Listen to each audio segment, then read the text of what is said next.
മറ്റൊരു നിർണായക നീക്കം ഇപ്പോൾ നിയമസഭയുടെ ഭാഗത്തു നിന്ന് വരുന്നുണ്ട്. രാഹുലിനെതിരെ കടുത്ത നടപടി ആലോചിക്കുകയാണ് നിയമസഭ. രാഹുലിനെ അയോഗ്യനാക്കുന്നത് പാലക്കാട് MLA സ്ഥാനത്ത് നിന്ന് ജനപ്രതിനിധിയാണ് പാലക്കാട്ടുകാരുടെ, ആ സ്ഥാനത്ത് നിന്ന് അയോഗ്യനാക്കുന്നത് പരിഗണിക്കുകയാണ്.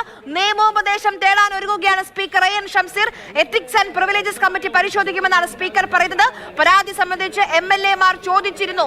രാഹുൽ MLA സ്ഥാനത്ത് തുടരുന്നത് അത് തെറ്റായ സന്ദേശം എന്നുള്ളതാണ് സ്പീക്കർ AN ഷംസീർ പറയുന്നത്. ഒന്നാമത്തെ പരാതിയല്ല, രണ്ടാമത്തെ പരാതിയല്ല, ഇത് മൂന്നാമത്തെ ബലാത്സംഗ പരാതിയാണ് കേരളത്തിലെ ഒരു MLA-ക്കെതിരെ ഉയർന്നിട്ടുള്ളത്. പക്ഷേ എന്നിട്ടും നമുക്ക് സ്പീക്കർ AN ഷംസീറിന്റെ പ്രതികരണത്തിലേക്ക് പോകാം.